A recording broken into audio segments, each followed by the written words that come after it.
You know, it's easy to brush off what I've said. You know, it couldn't happen to me. I thought it couldn't happen to me. I never thought it was going to happen to me. I never dreamt it was going to happen to me. But by Christ, it did happen to me. I was just an average Joe Bloggs, you know, just trying to make ends meet. You know what I mean? I had a wife, I had a child, I had one on the way. I was a trainee painter and decorator. Bit of a petty thief as well, like, you know, to be honest with you. That's what got me into trouble. I was just an average Joe Bloggs, you know what I mean? Trying to put bread and food on the table, basically. So, yeah, you said you were involved and mixed up in petty crime. What were the kind of things you were doing? I was trying to fit in and be one of the boys, you know. I never fitted in school. I was a very skinny young man, kid, I should say. National health glasses, you know, I used to be bullied in school. So when I got the opportunity, you know, when they said to me, well, do you want to come along with us to steal a few cars? I felt like I fitted in for the first time. That's when I started, you know, I only committed 2 offences, but nevertheless, you know, I was involved with them. And it ultimately led to what happened later on, like, with the wrongful conviction. So on the night that Philip Saunders was murdered, where were you and what were you doing? On the night of the murder, I can remember that I left my house at, I think it was about 9 o'clock. Went down to my sister-in-law's house where Ellis Sherwood was there, my brother-in-law. And there was a strange character I've never met before called Darren Hall, who was already there. I'd never met him before, but I just knew within 5 minutes there was something not right with this guy, because he was bragging he could do this and he could do that. And I just went out in the kitchen. I remember saying to my sister-in-law, where'd you get that bungalow from? And she said, what do you mean? Well, I said, he's got upstairs. You know what I mean? That was my best way. I wasn't a psychiatrist, but that was, you know, my limited capabilities to describe a person who there was something wrong with. So on the night in question, we wanted to get rid of him. Mandy Pasigo, which is my sister-in-law, and Ellis's sister, we decided to go and call for a boyfriend in Fairwater Grove, which is 3 miles approximately from the murder scene. So we all agreed that we were going to go out and steal some cars on the way, because Darren Hall said he could drive. I couldn't drive. Ellis couldn't drive, so we just presumed he could drive. We thought we could get rid of him, you know, along the way. So we went to Canton, where Philip Saunders was murdered, around that area, not in the same vicinity, but in the general area, you know, looking for cars to steal, which is what we were doing. We didn't find one, and we parted company with Darren Hall 3 miles away from where the murder scene was, about 11:20, which is about the same time as when Philip Saunders was murdered. And I'd never seen that guy again until we were arrested and charged and put in police custody. You mentioned time-wise, it was physically impossible for you to be in the area. Why was that? Well, unless I was Linford Christie or Roger Bannister to run the 4-minute mile, it was impossible for us to do it. And we had an alibi at the time of the murder, because when we left Darren Hall at 11:20, we called for Richard Yates, and we got there about 11:30. That's like 11 minutes after the murder happened. So unless we were Linford Christie and we could run a 4-minute mile, it was just impossible to do. And that was clear. But the second piece of evidence, which was strong, and unfortunately my lawyers, for some unknown reason, didn't call a social worker, which was Richard Yates's mother. She remembers the Glass programme started at 11:30 on ITV, so she could recall what time we got to her house. She's seen us. We didn't have no money bag, like it was alleged. We were all in good spirits, and we had no blood on us whatsoever, and it was only me and Ellis who had turned up at the house. You know, she did make a comment like, you know, why are they calling this late in the night? You know, which she did have a little moan about that. She had every right to. But other than that, I can recall after that, we left the house at 11:45, I think it was, and we were looking for cars in the Fairwater area. Now, we knew Richard could drive. You know, we were trying door handles and stuff like that, you know, on cars and everything, even when I was with Darren Hall. But as I said, he left us in Fairwater. We called for Richard, and it was. I can remember on the night in question, it was absolutely hammering down. I can remember that because I was very ill the next day. And what happened then is we did steal a white Cortina, and for joyriding purposes, that's what it was called. They call it now, and I don't know what they called it then, but that's what we were up to. But we were so soaked and fed up, we decided we just wanted to go home in the end, and this is what we did. And I was dropped home. Ellis and Richard went to his house. 2 weeks later, we were arrested for the murder for the first time.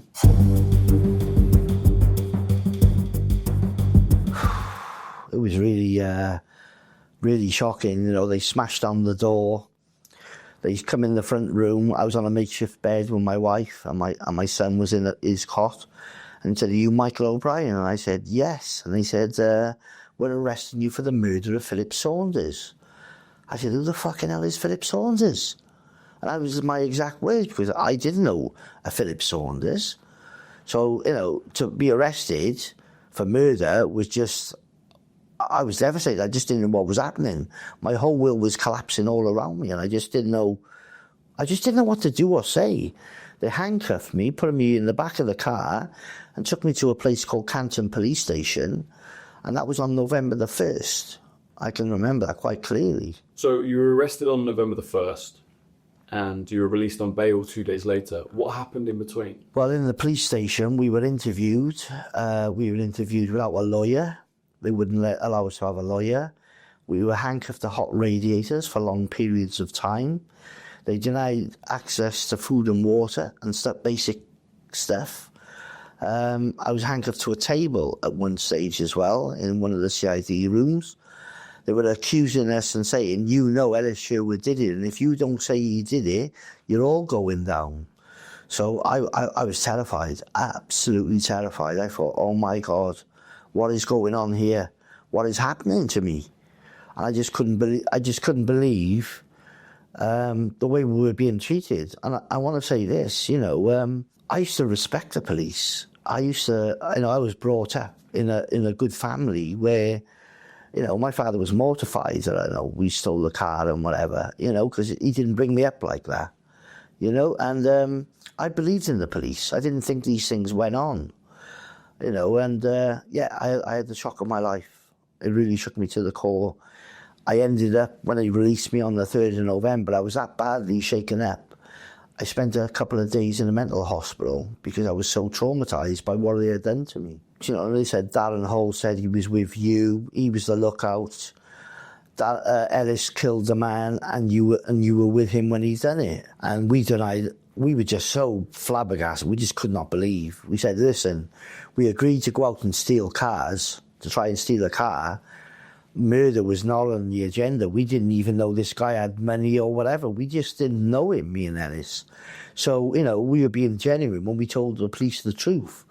I got to be honest with you, I did lie in my first interview because we knew we stole a car on the night in question, and we went through Canton, and we were scared that we were going to get pulled in for the murder. We were a bit worried about that. But all we did is lie about the route we took.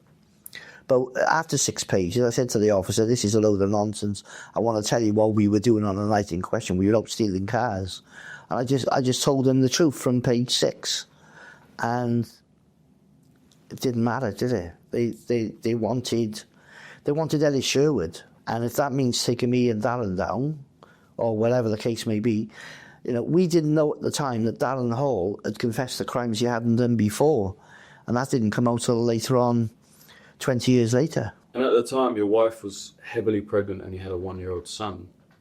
How did this affect your family? It affected her very much. I mean, her brother was Ellis, so he was inside. Then she had her husband inside. And sadly, when I was inside waiting for the trial, my daughter died of a cot death. So it had a profound effect on all of us, I mean, my wife decided then to leave me for a friend of mine. I lost everything. Everything. For one moment of madness, we're going out, trying to fit in and be one of the boys and trying to steal a car. And look what mess I got myself into. I wanted to die. Especially when I was on remand, I couldn't cope with it. I couldn't cope with being in prison. And I remember the 30th of November very clearly, where I was having a nervous breakdown. I couldn't hardly walk down the steps. The prison officers had to physically hold me up and take me up the stairs. And they had to put me into the medical room. And they said, one prison officer was saying to me, "Get yourself together, O'Brien." And I was saying, well, if I could get myself together, don't you think I would? You know, it was just a shock of it all. I was 19, I was a kid. So how long was it between first being arrested and when you were sent down for murder? They pulled us in on the 10th of November, and a police officer happened to scribble a note down on a piece of paper. It was a very incriminating conversation, which he alleges come from Ellis Sherwood and myself while we were in the police cells. And it went something like this: "Why didn't you tell him what happened?" I was supposed to have said to him. And Ellis Sherwood was replied, "Well, being on remand means nothing. Shut up, they've only got Hawley's grass in this." You know, he went something on those lines. We never said no such thing. The only thing I said in the police station was, to Ellis Sherwood, the conversation I had with him was, "I'm scared. My wife is heavily pregnant, as you know, Ellis. They've got her in custody. What's going to happen to us?" That was the only genuine conversation. But this police officer made up a very incriminating conversation, accusing her, saying we admitted to the crime, and it got us convicted with Darren Hall's evidence and a number of prosecution witnesses who alleges we confessed to them when we were on remand. We never seen these people in our lives before, but they give evidence. Christopher Chick and Helen Morris were significant witnesses. They said that Ellis had been seen with me in town, and we admitted to them that we robbed Philip Saunders. There was no forensic evidence linking us to the crime, nothing, because we wasn't there. But nevertheless, that was the evidence, the total evidence which convicted us. And the jury was sent out for the night because they couldn't reach a verdict on me and Ellis. And the judge said, he remarked in a conversation years later, it's the first time he's ever had to send a jury to a hotel for the night. He said he don't know whether it was significant, but it was a fact. So whether they had doubt in their minds. But two of the jury, this is extraordinary, it was a 10-2 majority verdict. Two of the jury believe we never done it. Two of the jury, even though Darren Hall said he was there and he done it, believed that he didn't do it. That's an extraordinary fact, but it is what it is. So there was some jury who had a lot of doubt, and we got sentenced to life. I can remember what the judge said very clearly. Michael Davis said to me, "You've had every opportunity between yourself and your lawyers to put your case. I think you've been found guilty. You've been found guilty, rightly so in my view. There's only one sentence I can give you, and that's one of life." And I held on to the bars in the dock, and I said to my father, and I was crying. I was in bits. And I said, "Dad, as long as you know I never done it, that's all what matters." And they took me down. And that's when I began my life sentence. The first night you wake up in a cell and you realise you're sentenced to life. Talk to me about what that feeling was like.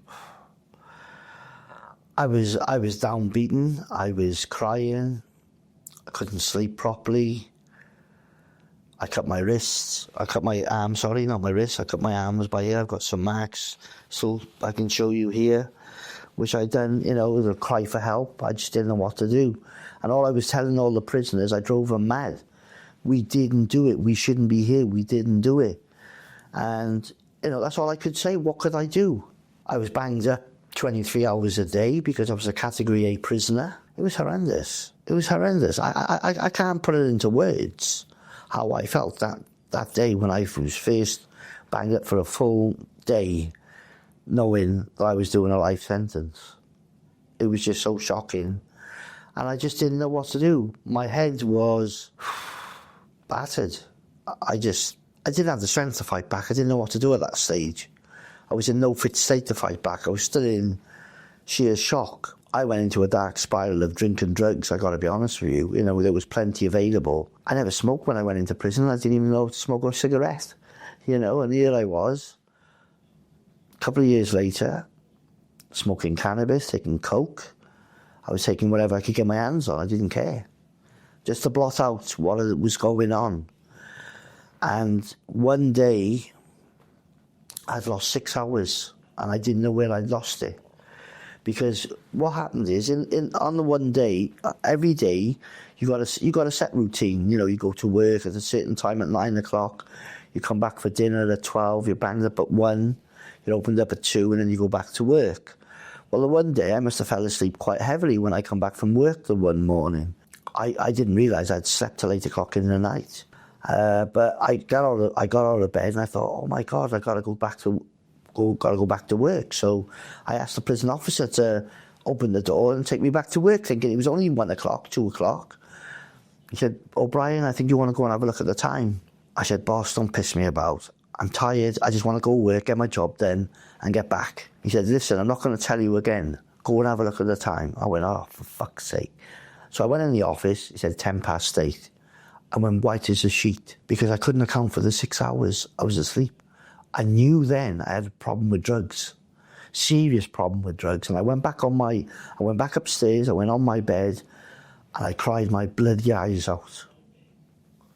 And I mean, I broke my heart and I thought, I need help, serious help. Because when you're losing that amount of time and you don't know, you know, even though I was sleeping and you think you've only been asleep for an hour, you know there's something seriously wrong. And what I did, I done a brave decision to go and see the psychiatrist and the psychologist in the prison, and I begged him to help me. I begged him, I said, listen, this is what's happened. I told him about my innocence. I told him about, you know, my daughter. I told him about everything. And I said, I'm on drugs, I'm doing this, I'm doing that. And they said, we'll sort. It's going to take some time, but we will do it. So that was a turning point for me. And I met Paddy Hill just before that. And I met Vincent Hickey. And they both told me, smashing up your cells, kicking off with the screws, taking drugs ain't going to do you any good. You got to start fighting back. He said, you got to write letters to people, to journalists, to everybody you can think of, MPs. And I'm like, I've never wrote a letter in my life before. I couldn't read or write properly. What am I going to do? I think my first thing was get off the drugs. Surprisingly, within 6 months, I did. I got off them all. But then the anger come. And by Christ was I fucking angry. What I saw, what they'd done to me, and I realised that all my life had been pulled apart. And I thought, right, I'm going to go on education lessons. I'm going to take English and maths. I'm going to learn to read and write. That's what I did. I learned to read and write. And then I started writing letters to MPs, journalists, and then I started campaigning. And that's where my life changed in prison for the better, and when I started fighting back. And the big turning point for us, in 92, the National Association of Probation Officers, a guy called Harry Fletcher, heard about my case. He did a report on Long Lartin prison, how many innocent prisoners were there. It was 22, he reckons. He looked at, researched all the cases, and mine was one of the cases. And it got national publicity. That was a big turning point. And then other media started getting involved. The Daily Mail, Mirror took our case up, You know, the Express took it up. BBC Radio 5 Live, Sybil Ruscoe, when she was around, we were in Law in Action. I mean, the next minute, you know, we're in the papers all the time. Our case started becoming high profile. And the massive breakthrough for us was in 96, when the Welsh Panorama, called Week In, Week Out, done an investigation, a 2-year investigation. That's where Darren Hall went on national television and admitted that not only me and Ellis were innocent, that he helped to frame us because he wanted to be somebody. Then we found out about all the other cases to do with that police officer making up confessions previously. And then there was a new body set up in 97 called the Criminal Cases Review Commission. Yeah, we become high profile. And all the hard work I put in writing to the journalists was starting to pay off. You know, and it did pay off. So Darren retracted his statement and some of the witnesses changed their story. All the witnesses changed their stories, bar from one. They all went on TV and said, on national TV and said that the police put pressure on them. They were in serious trouble with the police. They had charges held against them, and they got a lighter sentence because they helped in a wrongful conviction. And I thought, at the time, well, I was brave of them to do that because they knew they were going to get them for perjury, but they made us as scapegoats. But everything I said all those years ago, what had happened in the police station, the witnesses lying, the police officer lying, Darren Hall lying, was now coming true. And we had two experts, well, three in total. We had the prosecution expert agreed that Darren Hall's confession could not be relied upon because of all the lies he's told. He's done 14 different confessions. One minute he was blaming you, then he blamed me, then he said he was a guy with ginger hair. You could clearly see he didn't know who killed Philip Saunders. It was obvious. But they were under such pressure to find somebody, they used Darren Hall against us, and this is what happened. Our case was referred back to the Court of Appeal in October the 29th, 1998. And I could not believe, after all this time, we were going to get a proper appeal with all the new evidence we had. And we had an outside police force who investigated our case, the Thames Valley Police, and they said South Wales Police had stitched this up in no uncertain terms. Handcuffing to the radiators, denial of access to lawyer, was a breach of our human rights. They wiped the floor with the South Wales Police. It was a very damning report. And when I read it, I knew we were going to go home at some stage, but I didn't know when. I had this idea in my head. I said to my solicitors, well, with all this evidence, why can't we go for bail? They all laughed at me. They said, listen, you probably win your appeal. We think you will win your appeal, but they don't give bail. I nagged and nagged and nagged. And so I got the three lawyers together and I said, listen, we're all instructing you to go for bail. We're not asking you, we're telling you. So they all agreed and they laughed at us. They couldn't believe our cheek. They thought, okay, fine, we'll go for bail. Well, what happened? We got bail. In dramatic circumstances, I'm lying on my bed. Sybil Ruscoe come on at 5:15, between 6 o'clock. Sybil Ruscoe read the news and it said 3 men were going to be released on bail pending a new appeal tomorrow. I nearly choked on my spliff because that's what I was smoking. Do you know what I mean? That's the only thing I didn't give up. I got rid of everything else, but I had a spliff that night when I went back to the Court of Appeal, and I thought, no, I don't care. And I nearly choked on it, and I nearly choked on my cup of coffee. I thought, I couldn't believe we were going home. And the pots and pans, the prisoners were banging the doors like to say we were coming home, and Mickey O'Brien's got a new appeal. And they were all screaming, shouting. It was just, I'd never seen anything like it. That was coming to the end where we were going to get freed. What was the year you got out of jail? 98. So December 21st, 1998, you walked out of prison. It was December, 21st, yes, it was. My daughter's birthday, funnily enough, the one who died when I was in prison. Maybe she was watching over me, I don't know. But that day was, teeny bit of happiness, but a bit of sadness as well. So when you first got out, how did you feel? You said happy and sad, what? Well, I was, I think the hardest part was walking out of the prison, believe it or not, knowing I was going to be a free man and I had to leave people behind. And I knew they were innocent. That is hard, because if I could have unlocked the door for all of them, I would have. And they knew that.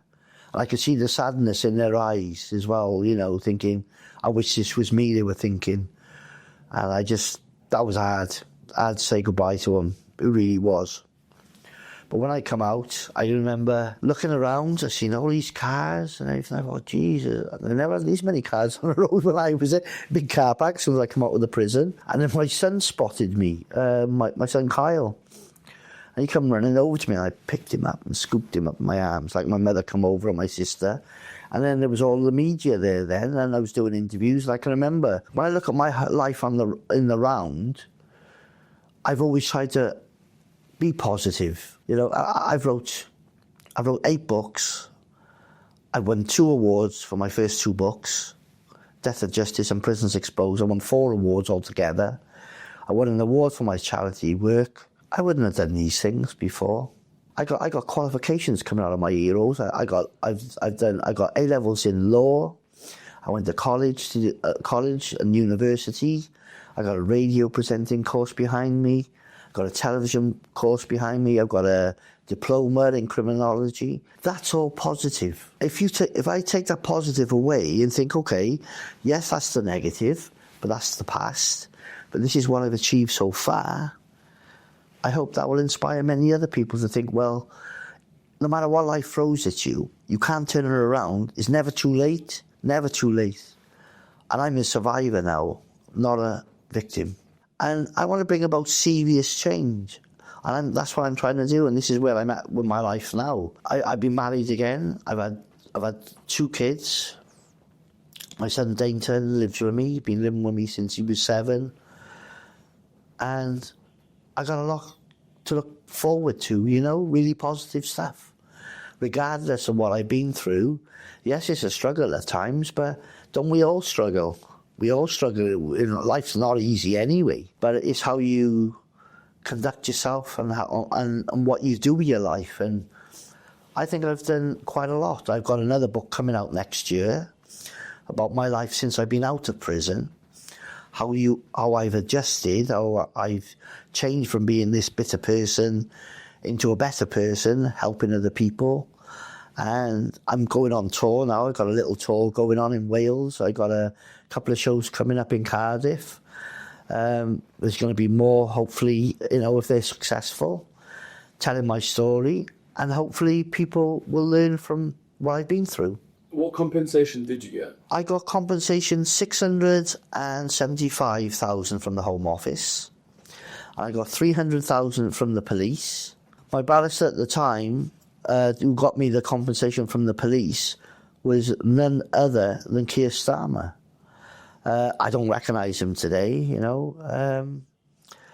We had private conversations when we won my compensation from the police about the bed and board case, and he said that it was outrageous.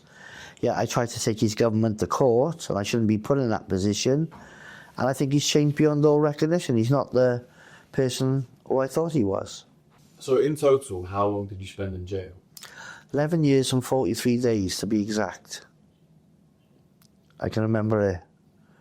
Remember every day of it, something you're not going to forget. I'm glad I've moved on in a lot of ways. I'm glad I'm not bitter anymore, because it was eating me up. It was really eating me up very bad.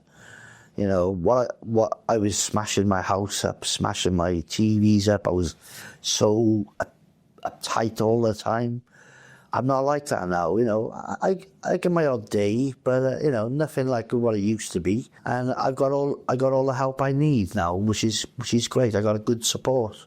If you could speak to your 19-year-old self on the night that you were convicted of murder, what would you say to him? Don't do it. Just don't go out. Don't be one of the boys. I hope that many youngsters watch this, what I've said today. And, it's easy to brush off what I've said. It couldn't happen to me. I thought it couldn't happen to me. I never thought it was going to happen to me. I never dreamt it was going to happen to me. But by Christ, it did happen to me. And I just hope you're not going to be the next person. Please take on board what I say. You don't have to fit in with your peers, This is what I tell myself. You don't have to fit in with your peers. You don't have to fit in, be with the boys. Be an individual. You got a mind of your own. Think for yourself. That's what I tell myself.